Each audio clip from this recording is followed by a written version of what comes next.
Halo semua, nama saya Max dari Alibaba Cloud. Saya bekerja sebagai Solutions Architect. Jadi kali ini kita akan mengadakan event yang namanya Academy Online. Jadi yang sebelumnya sebenarnya kita telah melakukan ini secara offline. Jadi waktu itu sekitar 1.000 orang datang lebih. Sukses banget, thank you banget buat semua yang hadir. Waktu itu kita membahas secara general. Kali ini kita mau coba lebih deep dive lagi ke beberapa produknya kita. Kita semua working from home gitu ya. Jadi hasil ini pun langsung di record sendiri aja. Mungkin ada amatir lah istilahnya. Kalau misalnya ada sedikit banyak gitu ya, misalnya kok kayak gini ya harap dimaklumin lah ya. Oke. Jadi saya masuk ke temanya kali ini, yaitu tentang function compute yang akan saya bawakan. Jadi di sini function compute deep dive, nanti akan ada dua. Yang pertama adalah dua bagian. Yang pertama adalah secara PowerPoint, secara teori, nanti akan saya jelaskan melalui PowerPoint. Abis itu nanti akan saya melakukan demo juga. Jadi buat semuanya bisa lihat kira-kira seperti apa sih function compute itu. Oke. Nah ini agendanya kira-kira. Nah ini Alibaba Cloud Products. Jadi mungkin saya mau highlight sedikit dulu di sini sebelum lanjut. Jadi mungkin kalau misalnya ada yang belum menggunakan beberapa produknya Alibaba Cloud, kita bisa lihat di sini. Jadi Alibaba Cloud itu apa sih Max itu? Kita sebenarnya adalah cloud provider. Kita menyediakan banyak produk-produk yang bisa membantu user kita untuk melakukan digital transformation. Seperti misalnya di sini pembagiannya adalah computing. Computing ini punya banyak di dalamnya. Seperti misalnya ECS. ECS adalah virtual machine. Jadi kalian bisa install OS misalnya Windows, Linux, macam-macam Red Hat kita ada.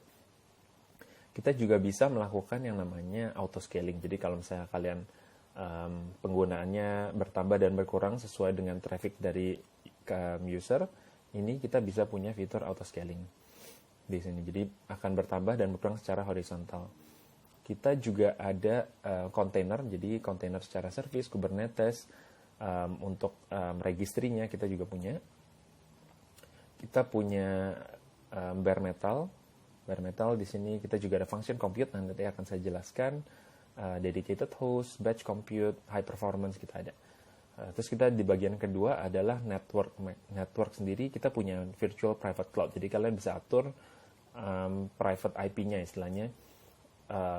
Bisa atur CIDR atau segmentasinya juga. Kalian bisa koneksikan ini dengan on-premises kalau kalian mau melalui fitur Express Connect kita.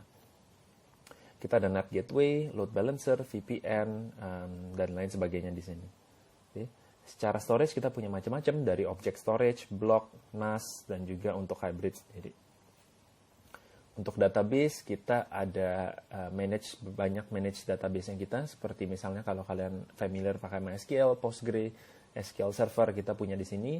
Kita juga support Redis, MongoDB, dan juga PolarDB. PolarDB adalah cloud native produknya kita. Jadi kita punya database native di sini. Apa sih bagusnya PolarDB?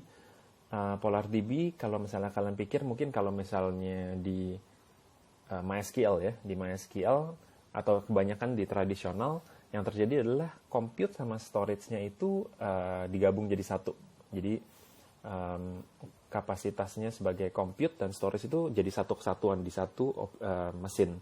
Secara PolarDB kita akan memisahkan itu. Jadi ada compute-nya dan storage-nya terpisah.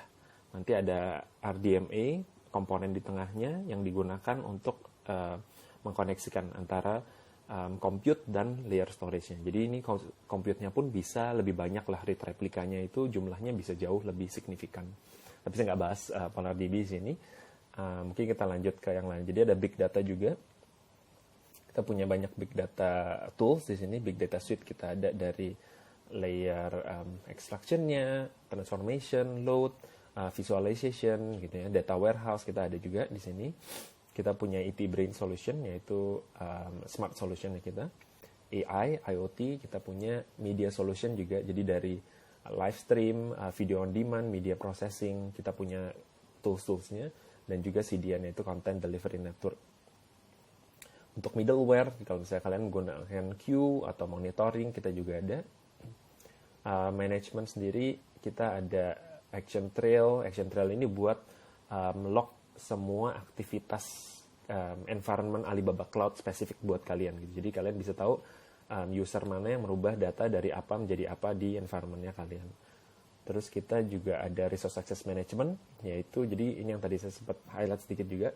Jadi di Alibaba Cloud itu kalau misalnya membuat account, nggak cuma root aja. Jadi setiap account itu bisa punya sub-user. Nah, sub-user ini bisa punya fungsi granularitas masing-masing. Seperti contohnya mungkin developer atau user A cuma bisa menyalakan instance tapi nggak bisa matiin atau delete misalnya. Ada sistem admin yang bisa melakukan itu. Mungkin ada dari bagian finance yang kalian kasih buat melihat billingnya misalnya. Okay. Kita juga punya SMS service misalnya di communication. Secara enterprise kita ada untuk domain, kita juga punya enterprise email, web hosting kita ada, dan API gateway. Security kita ada WAF anti DDoS kalau misalnya kalian familiar, kita juga ada. Okay. Nah, jadi ini sekarang di bagian function compute-nya sendiri. Sebelumnya mungkin saya mau jelaskan sedikit juga tentang, bentar ya, sorry, naik turun. Terus ini dulu aja sebentar. Sebelumnya mungkin saya mau jelaskan tentang function compute-nya. Jadi, apa sih Max function compute? Jadi kalau misalnya kalian familiar dengan virtual machine, yang mana kalian taruh semua mesinnya di sana.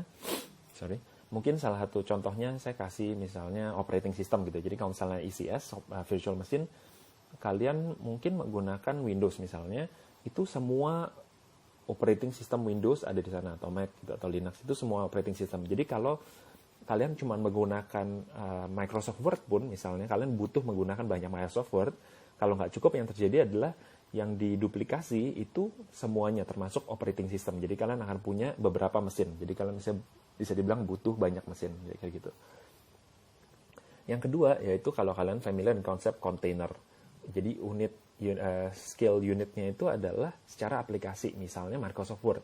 Jadi kalau misalnya kalian punya banyak menggunakan Microsoft Word di Windows kalian bisa punya banyak aplikasi Microsoft Word gitu lah istilahnya ya. Ini secara konsep aja ya. Nah, sedangkan function compute sendiri adalah functionnya gitu. Jadi functionnya itu contohnya bold. Jadi misalnya dari Microsoft Word sebenarnya kalian cuma menggunakan function bold aja yang banyak misalnya. Nah itu juga bisa menggunakan function compute. Jadi kalian nggak usah code copy secara Word-nya istilahnya. Kalian bisa copy function bold-nya aja. Jadi teorinya ya, hypothetically. Jadi di Word tuh mungkin banyak gitu tombol-tombol bold-nya yang bisa kalian pakai. Kira-kira gitu. Mungkin contohnya rada nggak 100% tepat, tapi itu kira-kira gambarannya lah ya. Secara operating system, yaitu virtual machine. Secara aplikasi, itu mungkin container. Dan function compute ini sendiri, serverless, ini lebih ke arah secara function, per function. Jadi sangat granular. Tapi nanti kita bisa explore lebih jauh lagi. Nanti akan saya kasih contoh juga di yang section yang kedua.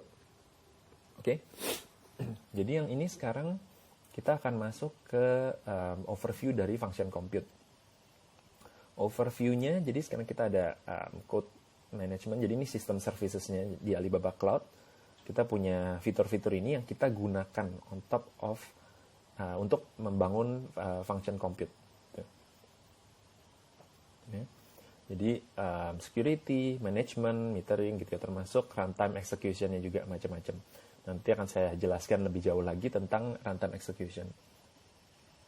Untuk resource-nya sendiri dari segi usernya, user bisa menggunakan functionnya secara code-nya benar-benar function aja, atau bisa di zip juga, nanti di-upload, nanti akan saya jelaskan penggunaannya. Akan ada cloud monitoringnya juga, jadi kalian bisa monitor penggunaannya. API gateway, kalau kalian mau menggunakan combine sama API, kita juga bisa di sana. Eventnya, jadi nanti akan ada trigger di sini.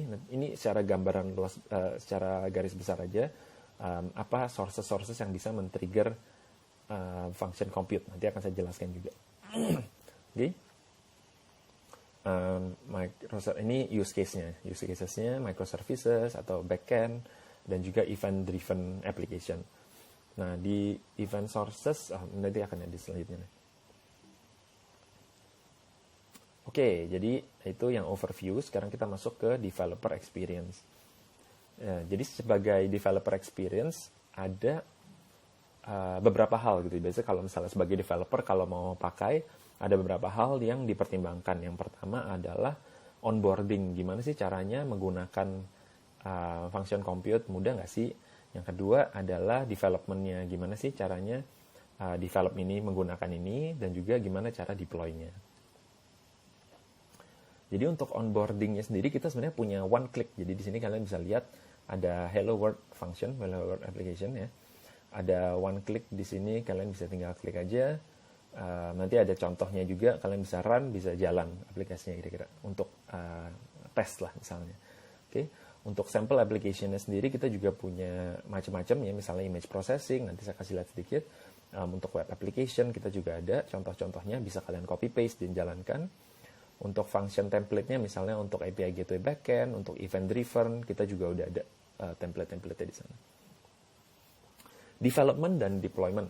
Jadi untuk development kita punya plugin yang tersedia di Visual Studio Code, PyCharm, IntelliJ product. Jadi kalian bisa pakai ini, kita udah ada pluginnya yang nanti akan memudahkan. Untuk kali ini saya nggak tahu bisa kasih lihat sejauh ini atau enggak, tapi kita ada fiturnya sebenarnya. Nanti saya akan kasih lihat lebih banyak ke arah command line lah. Untuk ini nanti bisa dieksplor juga, akan ada memudahkan juga sebenarnya, mungkin untuk debug dan lain sebagainya. Oke, untuk syntax highlight ini termasuk IDE plugin, jadi kita juga bisa syntax highlight, local testing, breakpoint debugging, local remote. Kita punya tools yang namanya Funcraft gitu. Ini toolsnya kita. Nanti saya akan menggunakan ini untuk sebagian besar demonya juga. Sebenarnya menggunakan ini bisa dibilang semuanya. Apalagi untuk deployment-nya. Dan kalau misalnya kalian menggunakan serverless framework gitu ya, kalau kalian familiar dengan itu atau Terraform, kita juga support. Programming model. Nah, di programming model kita ada macam-macam nih di sini. Yang pertama adalah secara runtime. Jadi kita punya banyak runtime-nya di sini. Node.js ada banyak, ada Python, Java, PHP, dan juga untuk .NET atau C# lah ya. Untuk versi-versinya, detailnya ada di sini juga. Kita taruh di sini. Dan ini operating system di belakangnya lah, bisa dibilang. Sebenarnya pentingnya gimana untuk informasi aja. Tapi mungkin lebih highlight-nya ke arah custom ini ya. Jadi kalau misalnya kalian sebenarnya kalian pengennya pakai Go nih Max, tapi kok belum ada ya. Itu kita bisa juga include di sini. Jadi kalian bisa upload binary-nya aja, kalian bisa langsung gunakan. Kayak gitu. Jadi nggak ada masalah, runtime-nya bisa runtime apa aja, bisa dibilang language agnostic. Jadi semua yang bisa kalian masukin untuk kali ini yang Debian 9, kalian bisa jalankan di function compute kita. Oke?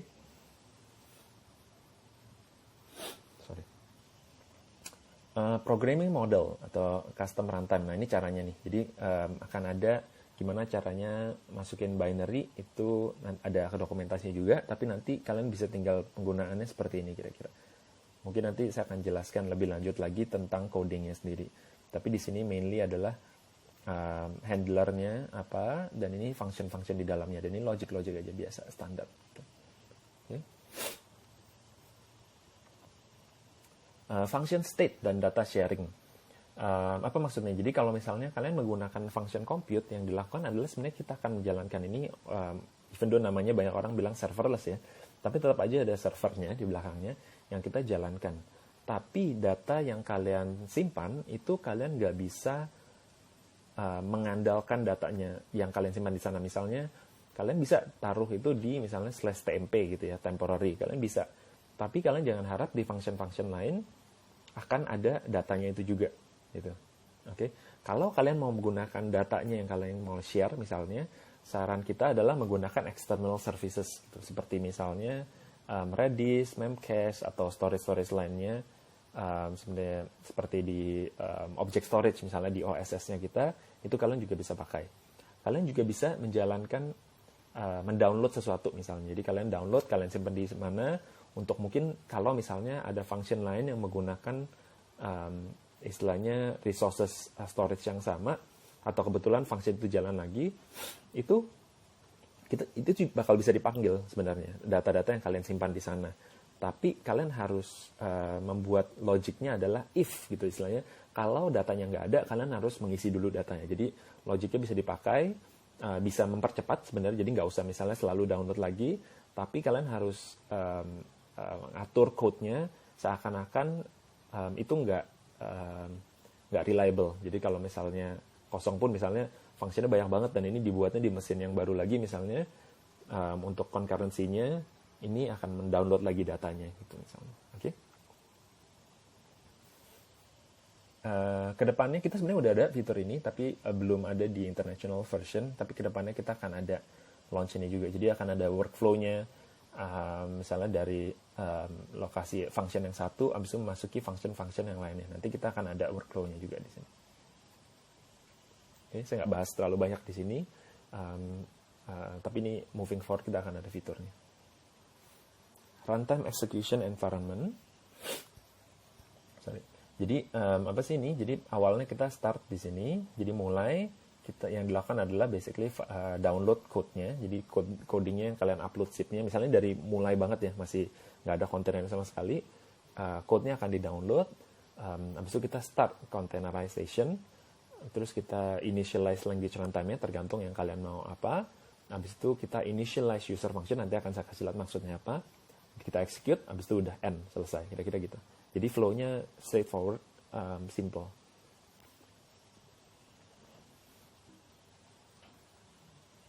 Cold start performance. Cold start performance ini maksudnya, ini kan saya kasih lihat sedikit, saya naikin dulu ya.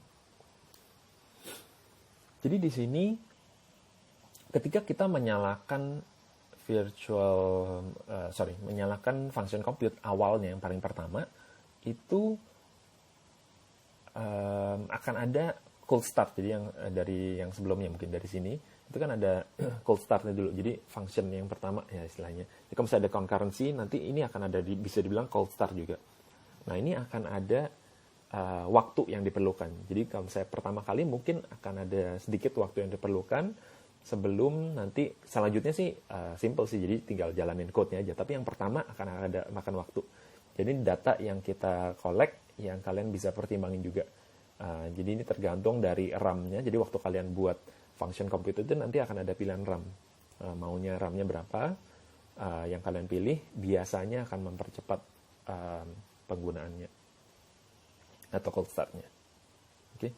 Jadi contohnya mungkin kalau kalian pakai Python 2,7 misalnya ya. Ini yang mungkin yang kalau cold start sendiri sekitar berapa ini? Sekitar 1,2 mungkin detik. Tapi kalau misalnya RAM-nya kalian besarkan, ini bisa di bawah mungkin sekitar 200-an lah misalnya. Oke.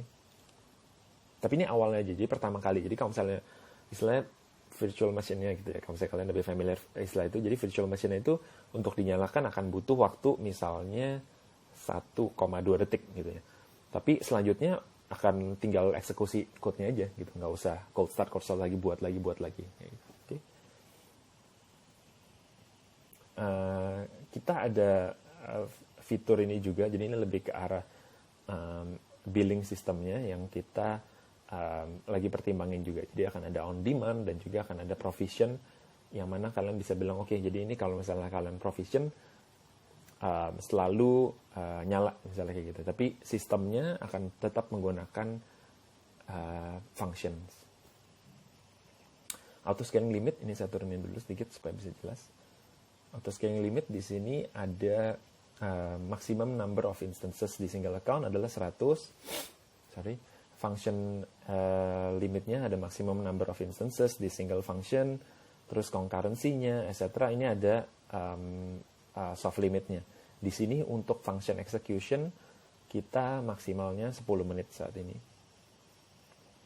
Untuk yang 3 di atas ini khususnya, ini sebenarnya semuanya adalah soft limit. Jadi kalian bisa tinggal tambahin aja. Ini cuma untuk jaga-jaga supaya kalian quote-quote nggak sengaja abuse, karena billingnya kan pay-nya per invocation lah istilahnya. Gitu. Jadi dan functionnya itu sebenarnya bisa manggil functionnya sendiri contohnya, atau kalau ada invokan tertentu misalnya OSS nanti men-trigger ini, kalau kalian setting yang nggak tepat mungkin nanti akan bisa memanggil terus-terusan manggil gitu ya. Jadi kita jaga-jaga aja di sana. Oke, kita masuk ke billingnya. Mungkin ini quite straightforward lah. Jadi pemanggilan billingnya sendiri tergantung durasinya. Tergantung durasinya akan ada per millisecond sebenarnya, nanti akan mungkin saya nggak jelasin terlalu banyak, tapi pemanggilan per millisecond. Tapi kalau misalnya ada overlap gitu ya di antaranya, ini kita cuma ambil totalnya, jadi kita nggak nge-charge in between-nya, kira-kira overlap-nya. Okay. Kita masuk ke observability. Jadi gimana sih untuk ini apa ya, invoke function aja ya. Jadi untuk penggunaannya sendiri sebenarnya cukup straightforward. Jadi kita bisa lihat matriksnya melalui Cloud Monitor. Nanti saya kasih lihat sedikit. Akan ada log store juga untuk informasi dari log-log lain yang lebih detail gitu ya. Bisa di-query juga lognya, bisa dikonfigurasi untuk monitoringnya, di mana lokasi lognya, tulisnya di mana, atau application log misalnya kalian mau debug gitu ya pakai print, itu juga bisa misalnya. Jadi nanti ini arsitekturnya aja di mana ditaruh atau lognya itu sendiri lokasinya ada di mana. Kita ada vended, access, sama juga function. Nah ini beberapa informasi di dalamnya. Jadi kalau misalnya kalian maksudnya log-lognya gitu ya, beberapa aja invocation-nya, billable, total data-data ini kalian bisa dapatkan di Cloud Monitor. Jadi ada 3 lokasi, ada 2 lokasi. Yang satu di Cloud Monitor, satunya lagi di log service. Jadi data-data yang seperti misalnya error rate, etc. Mungkin itu lokasinya di Cloud Monitor. Untuk data seperti custom metrics, kalian mau tambahin sendiri nih access logs tertentu misalnya, atau error log tertentu, atau application log, function log, kalian bisa taruh juga misalnya print, etc. Itu akan muncul nanti di namanya log service. Okay. Vended metrics basically yang kita sediakan by default. Kita ada data-data ini. Mungkin untuk detailnya kita bisa lihat dokumentasinya aja. Saya nggak bahas terlalu banyak, tapi ini beberapa yang kita ada informasinya. Seperti misalnya berapa totalnya, billable invocation, throttling, error, etc. Okay. Structured log ini buat access log sama custom metrics. Kita juga udah ada data-data di sini seperti ini misalnya, kita akan ada, dan kita bisa akses juga data-datanya ini.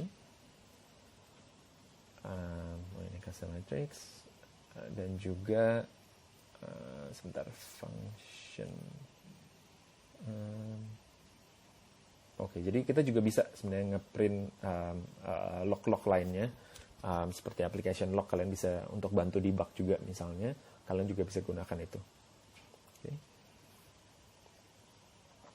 Integration API, sebenarnya ini security ada satu section lagi, cuman ini saya taruh aja, nggak masalah. Jadi ini logs dan matriksnya. Sorry. Beberapa endpoint, jadi kalau misalnya kalian mau menggunakan ini bisa ditaruh di data-data yang berikut ini gitu ya. Jadi data store-nya kalian bisa taruh di data-data ini, misalnya object storage, table store. Ini kita punya produk-produk untuk data storage. Message service misalnya kalian juga bisa taruh di sini. Timer untuk trigger-triggernya kalian juga bisa muncul di sini. Sorry, ini sebenarnya event trigger sih. Nah, jadi untuk secara event lah, event apa aja yang bisa memanggil. Mungkin sebentar ya, saya coba cari message pattern. Oke, mungkin saya ganti langsung aja. Mungkin kata-katanya kurang tepat lah. Integration. Oke. Jadi ada beberapa data, misalnya di sini data storage yang kalian bisa gunakan untuk trigger event dari function compute sendiri. Jadi dari API gateway, HTTP, CDN, table store, misalnya OSS kalian bisa. Maksudnya apa sih Max ya? Maksudnya misalnya nih, kan kita udah buat function. Mungkin nanti kalau saya kasih demonya lebih jelas ya. Tapi contohnya kita bisa buat, kita taruh file di OSS. OSS adalah object storage. Kalian bisa taruh flat file apa aja. Contohnya image gitu ya. Dan kalian mau image ini kalian ubah, kalian mau edit sesuatu, kayak kalian mau tambahkan apa misalnya, atau mau disimpan lagi, mau di copy, ditaruh di lokasi yang lain misalnya kayak gitu, itu bisa. Caranya adalah kalian jadi nggak usah ngebuat kayak worker macam-macam gitu ya, misalnya queue macam-macam, kalian tinggal upload aja filenya di OSS, kalian bisa bilang ke OSS kalau misalnya ada file baru yang berubah gitu ya di data ini misalnya gitu, itu kamu coba invoke function compute. Jadi misalnya nanti function compute-nya akan buat thumbnailnya dan di copy ke bucket lain misalnya kayak gitu. Itu bisa dilakukan secara otomatis melalui invokasi ini. Oke, message service, data-data ini misalnya nanti akan ada macam-macam juga, itu bisa dilakuin. Kalau misalnya kalian menggunakan scheduling misalnya, kalau kalian pakai cron job gitu ya, cron tab, itu sebenarnya kan sedikit complicated lah ya. Kalau misalnya kalian manage sendiri, yang terjadi adalah kalian harus mastiin bahwa cron jobnya ini jalan terus misalnya. Tapi kalau misalnya servernya mati, kan cron jobnya nggak jalan gitu. Dan kalau kalian buat multiple cron job VM misalnya, itu kan complicated lah. Ini siapa yang manage, yang monitor siapa misalnya gitu. Nah, ini dengan menggunakan function compute ini bisa di solve. Jadi kalau misalnya kalian perlu backup di jam tertentu, atau misalnya kalian bilang, oke, saya mau pakai SDK-nya Alibaba Cloud, misalnya saya punya 100 development machine nih, tapi saya sebenarnya development machine ini saya cuma pakai jam 9 sampai jam 6 gitu. Kalian bisa otomasiin, misalnya jam 8 pagi kalian nyalakan semua mesinnya, jam 7 malam misalnya kalian matiin semua mesinnya. Jadi kalian cuma bayar 11 jam dari 24 jam misalnya gitu. Karena di tempat kita pembayarannya pay as you go, bisa diatur secara pay as you go misalnya. Oke.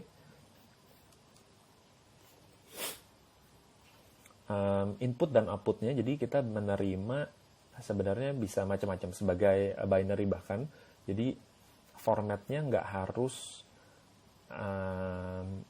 nggak strict lah bisa dibilang. Kalian bisa keluarnya nggak harus cuma JSON aja, bisa juga misalnya keluarnya jadi image atau video, nggak masalah, kita bisa support. Okay. Message pattern kita ada macam-macam di sini, sync, async, pub sub, etc. Bisa macam-macam kita support melalui fitur-fitur ini juga. Security, jadi untuk authentication, authorization, misalnya ini standard sih sebenarnya, kita cuma mau highlight bahwa ini menggunakan sistem yang standar seperti biasanya yang kalian familiar, ada authentication-nya, perlu credentials atau authorization untuk permission-nya. Security-nya ya. Untuk security-nya sendiri secara network kita juga ada yang mana dari function compute sendiri itu juga bisa diintegrasikan ke virtual private cloud, bisa diintegrasikan ke VPC-nya kita. Jadi mau mengakses data-data yang misalnya internal itu juga bisa menggunakan function compute. Jadi VPC, virtual private cloud, itu bisa membuat environment itu untuk mesin di dalamnya tanpa public IP sama sekali. Jadi diakses cuma bisa melalui private IP, tapi menggunakan function compute kita juga bisa komunikasi ke internal juga. Okay. Untuk attack misalnya kita bisa integrasikan dengan API gateway. Jadi ada level tambahan security-nya juga kalau kalian buka ini ke public. Kita juga dari Alibaba Cloud kita punya produk-produk WAF, produk-produk anti DDoS yang kalian bisa utilize juga gitu untuk on top of it.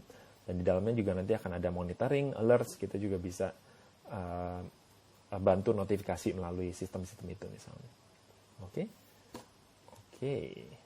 Untuk data protection, jadi semua datanya kita encrypt, code-nya kita encrypt, variable-nya kita encrypt, disk, VM juga kita recycle every now and then. Okay. Alright, I think itu aja buat kali ini untuk masalah secara penjelasan untuk function compute-nya ya. Jadi bisa diingat tadi, function compute is basically sangat granular, kalian bisa buat cuman function-nya aja. Jadi nggak harus membuat macam-macam semuanya gitu. Okay. Mungkin ini saya langsung masuk ke demonya di sini. Nah, jadi untuk demonya, bentar, saya coba lihat ini. Ya.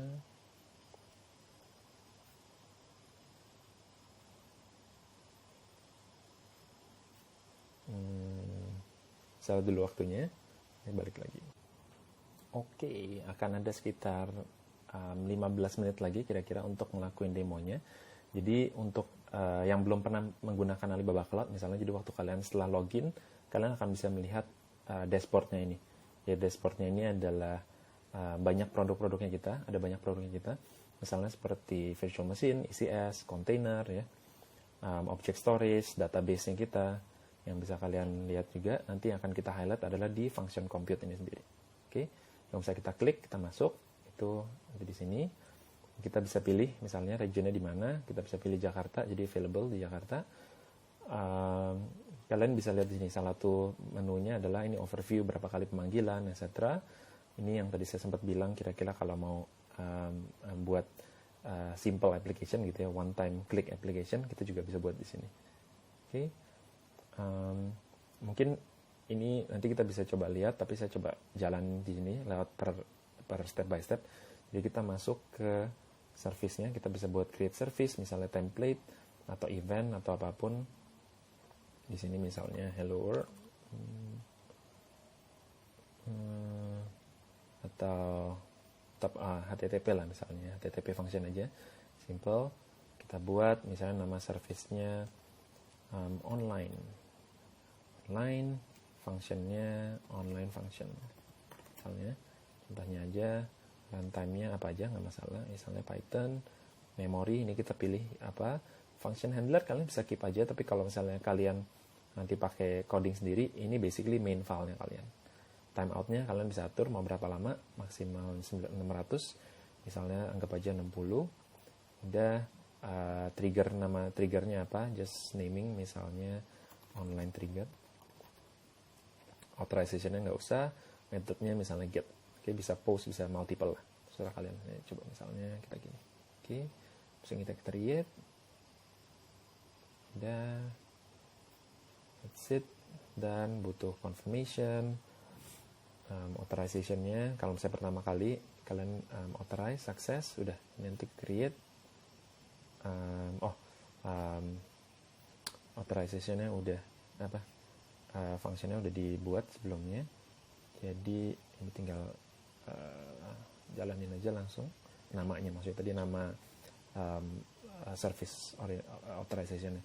Nah, ini setelah dibuat, nah ini udah jadi, ini bisa kayak hello world misalnya gitu. Jadi ini kalau misalnya, tapi ini kita harus lihat juga by default ini sebenarnya akan membuat kontennya sebagai attachment, tapi nanti kita bisa custom domain, nanti saya kasih lihat juga. Ini kalau misalnya saya klik to copy misalnya, saya buka ini di baru, ini yang terjadi sebenarnya akan jadinya attachment sih, attachment, tapi nanti kita bisa edit, nanti saya kasih lihat. Nah, ini hello world, apa sih message-nya ini? Message-nya ini didapatkan dari data di sini yang kita edit di sini gitu. Oke, hello world misalnya online. Kalau misalnya kita save aja, save, dan ini kita invoke lagi. Kita invoke lagi di sini.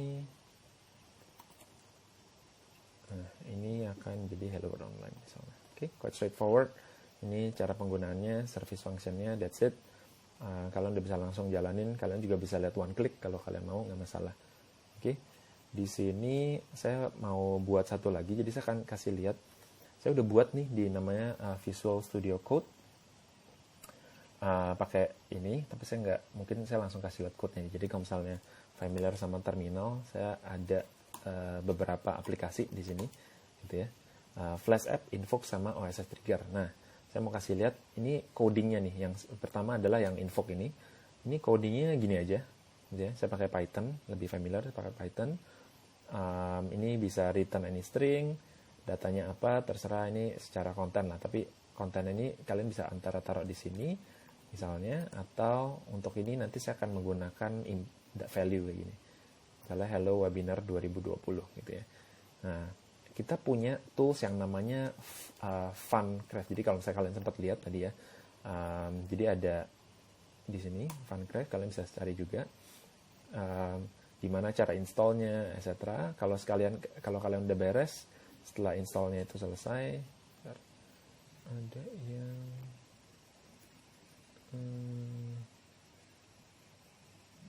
graphic ini ya, betul. Jadi setelah instalasinya selesai, kalian bisa tinggal buat template-nya, terus bisa tinggal di deploy misalnya. Oke.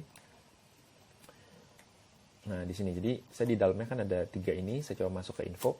Untuk yang kali ini yang info ini saya nggak deploy, tapi saya cuma mau jalanin. Jadi kalian juga bisa simulasikan dengan menggunakan Funcraft ini. Kalian bisa simulasikan menjalankan ini di local environment-nya kalian. Misalnya tadi saya udah ada cheat sheet-nya, yaitu di sini. Saya taruh di luar sini. Nah, ini menggunakan Hello World ini ada template-nya nih. Template-nya ini untuk mendeploy si fun-nya itu sendiri, Funcraft-nya. Jadi mungkin secara garis besarnya aja, ini kita ada template-nya juga, kita kasih lihat example-nya. Ini kayak metadatanya aja, nggak masalah, resources. Nah, di bawah resources webinar ini adalah service. Jadi kalau misalnya kalian lihat di sini, awalnya ini nih, online. Jadi kalian akan buat namanya service-nya dulu. Jadi membuat service, di dalamnya service ada beberapa function. Misalnya, oke? Jadi setelah ini kalian, kalau ini saya tulis webinar, berarti nanti akan membuat service webinar misalnya gitu, kalau kalian deploy. Oke, ini tag type-nya apa sebagai service, terus saya tulis description-nya, metadata aja, terus ini hello world adalah function di dalamnya gitu ya. Oke, sebagai function ini handlernya apa, karena saya punya file index.py, jadi saya taruh index handler, bisa diganti main, terserah kalian, nggak masalah. Terus mau metodenya apa, saya tulis yang tadi authentication-nya anonymous saja, nggak usah macam-macam. Tapi ini bisa diganti, terserah kalian juga. Triggernya menggunakan HTTP. Habis itu nanti ini akan ada post sama get yang saya accept. Okay. Saya bisa pilih untuk deploy gitu ya. Tapi untuk yang invoke ini saya akan coba jalanin secara lokal, yaitu seperti ini. Hello world. Jadi hello world-nya ini sendiri berdasarkan ini ya, fungsinya. Jadi kalian bisa bayangin di dalamnya ini tuh bisa punya banyak gitu ya. Jadi nggak harus hanya hello world aja misalnya. Jadi bisa macam-macam lah istilahnya kayak gitu ya. Bisa macam-macam. Jadi kalian bisa tinggal panggil misalnya hello world 2 atau apa. Oke. Nah kalau saya menggunakan ini akan menggunakan event JSON, yaitu file ini. Ya ini hello webinar. Oke. Ini saya tinggal run aja, mungkin saya gedein sedikit. Kalau misalnya saya run, yang terjadi adalah awalnya dia menggunakan template dan dia akan memanggil, oh ya by the way, ini menjalankan ini kita butuh Docker. Jadi kalian bisa lihat di sini Dockernya nyala. Jadi nanti akan menggunakan Docker untuk menjalankan itu. Nah ini bisa kelihatan Hello Webinar 2020. Oke, ada update available, terserah kalian mau update atau enggak. Seperti biasa, standar. Custom header ini data-data dari mana? Datanya dari informasi yang kalian taruh di sini. Setelah itu, ya ini mungkin sebagai contohnya, ini kalau misalnya saya ganti, misalnya inputnya kalian ganti,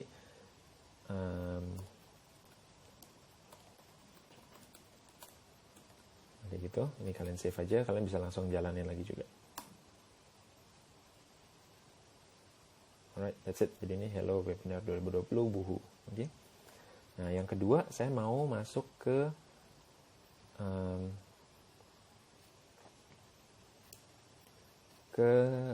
Flash App. Nah, demo kedua ini adalah Flash App.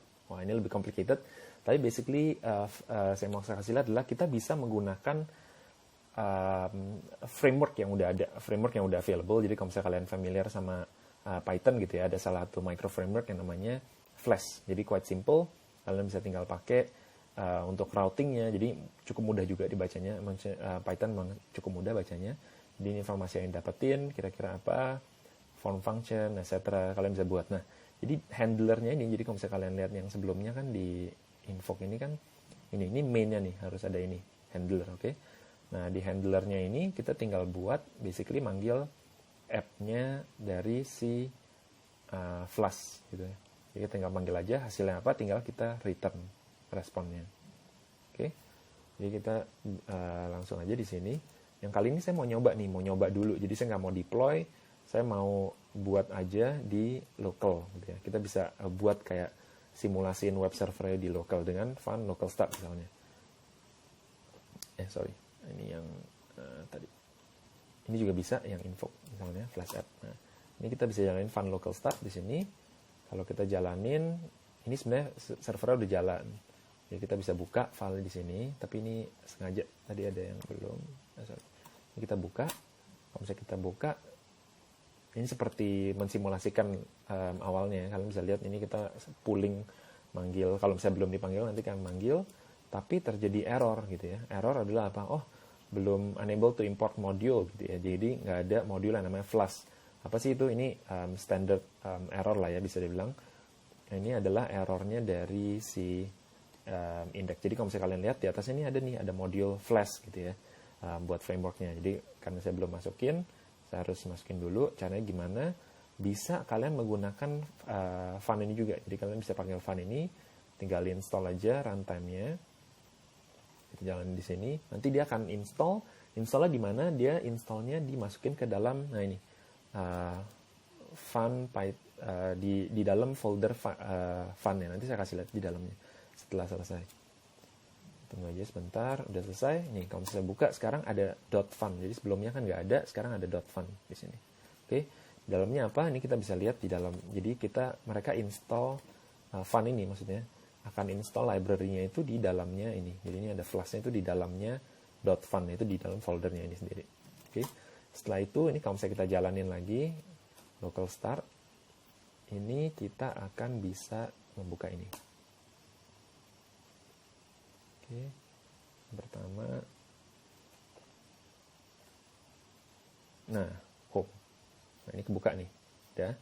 Habis itu, kita bisa nih sign in misalnya, datanya apa, admin, password misalnya. Sign in, nah masuk, hello admin. Nah, ini post. Jadi kalau misalnya kalian lihat code-nya di sini, ini adalah code-nya untuk di sini. Ini kita menggunakan metode post. Jadi nggak masalah mau get, post atau apapun lah, terserah kalian. Tinggal ditambahin aja.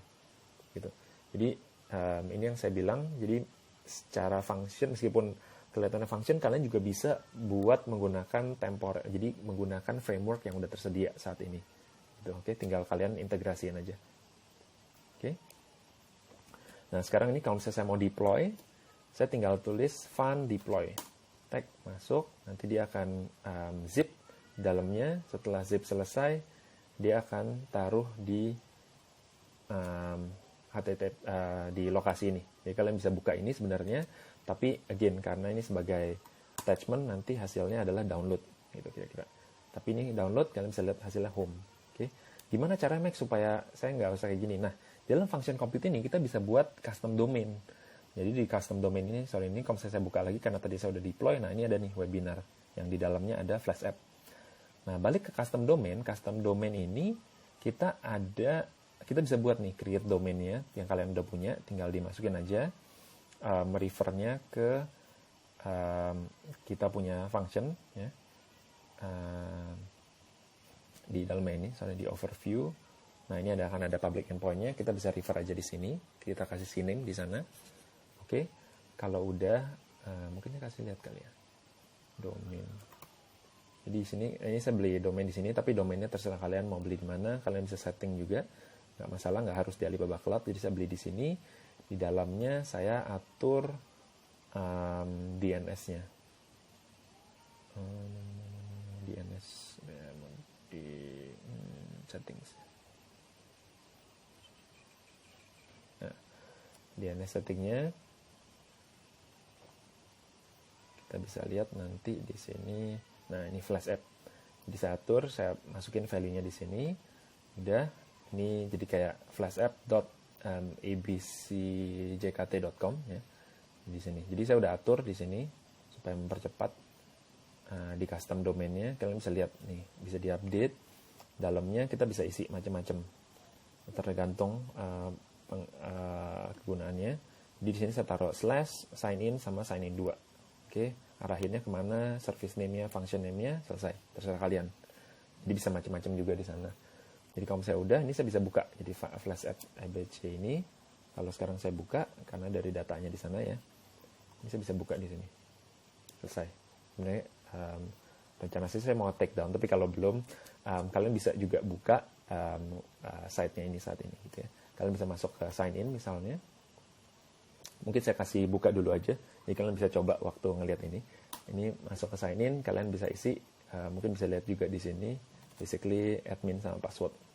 Oke, admin, password, masuk, submit, nah, selesai. Atau ada juga yang kayak gini, misalnya sign in 2, pakai admin password, bisa masuk. Kalau misalnya passwordnya salah, bad username misalnya.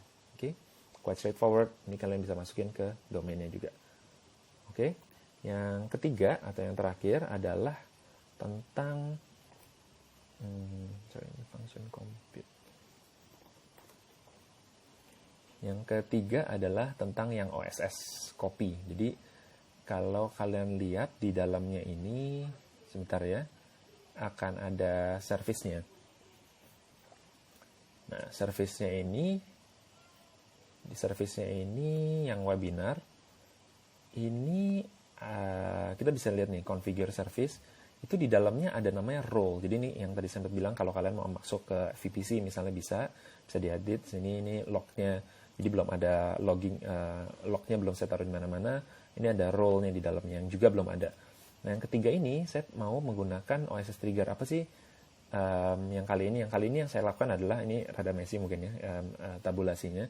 Tapi yang terjadi adalah saya mau monitor OSS gitu ya. Kalau misalnya ada objek yang masuk ke bucket name OSS copy, jadi saya kasih lihat ini tampilannya OSS.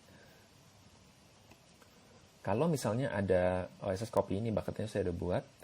Kalau ada file baru yang saya masukin di sini, gitu, nanti akan dicek sama dia. Akan memanggil function ini. Functionnya apa? Ini saya matiin dulu aja, biar lebih simple. Functionnya apa? Functionnya di sini ya. Functionnya adalah basically get dulu objeknya, habis itu saya ganti nama objeknya sendiri gitu ya. Habis itu saya resize, habis itu saya copy, saya put objek dari yang sebelum. Jadi yang dari source gitu ya, dari target, dari folder source ke folder target. Jadi kalau saya masukin objek apa aja ke folder source, gambar lah ya, gambar, itu nanti akan di copy ke sini dan juga di resize gitu. Kita bisa lihat di sini nggak ada datanya, di sini juga nggak ada. Oke, saya mau kasih lihat ya, di sini juga row-nya masih nggak ada. Bisa jelasin lagi apa maksudnya. Nah, ini saya deploy dulu aja ya, deploy, jalanin di sana. Ini kita bisa lihat nih, ada row, ada log.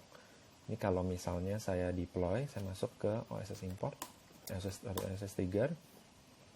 Ini juga belum ada fun-nya istilahnya ya, .fun maksud saya. Ini tinggal fun deploy aja, itu bisa masuk.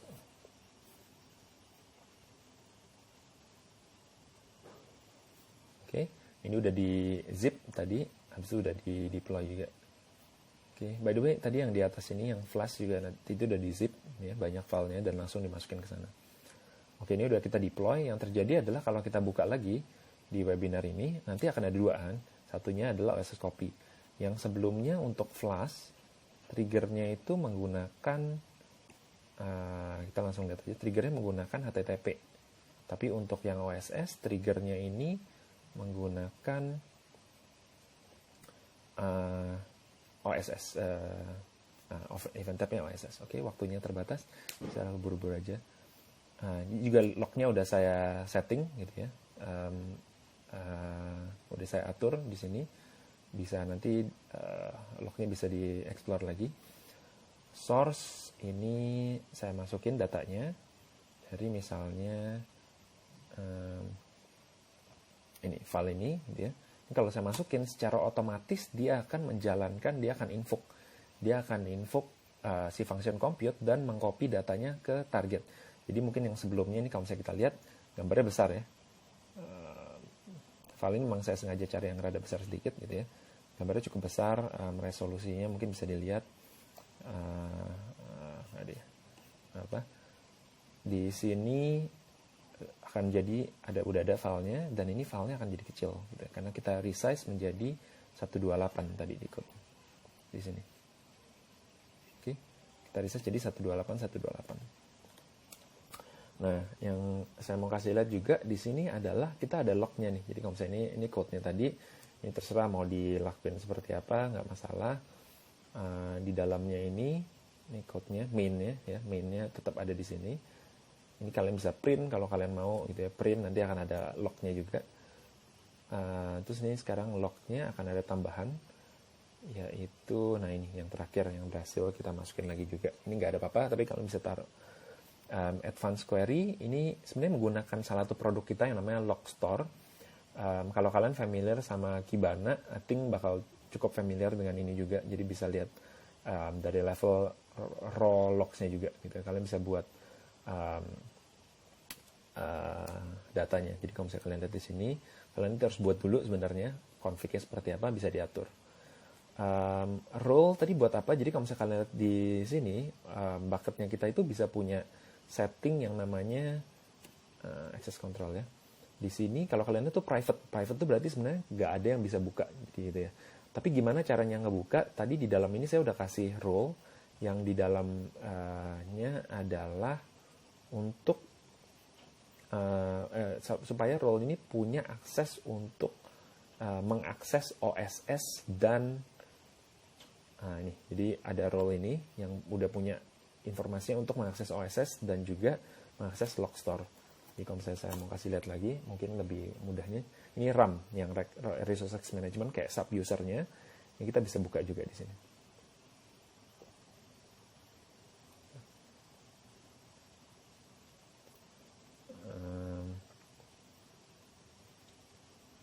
Oke, di sini udah ada. Mungkin kalau misalnya saya kasih webinar,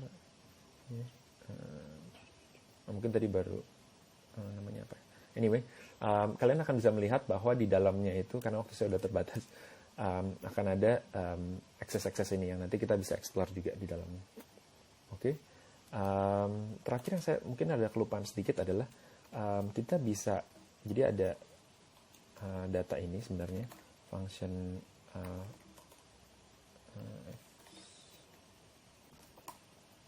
config-nya. Jadi ini kalau misalnya config-nya, gimana sih caranya saya bisa dapat akses semuanya itu melalui config. Jadi kalau misalnya saya mau perlu awal-awal gitu ya, ini saya harus fun init dulu sebenarnya, fun config untuk konfigurasi kayak account ID-nya apa, access key, secret, dan lain sebagainya gitu. Oke. Jadi itu aja kali ini. Thank you banget buat waktunya. Nanti setelah ini akan ada yang lainnya juga. Jadi dari akan ada deep dive dengan produk-produk lainnya juga. Oke. Please enjoy. Thank you banget buat waktunya. Stay safe.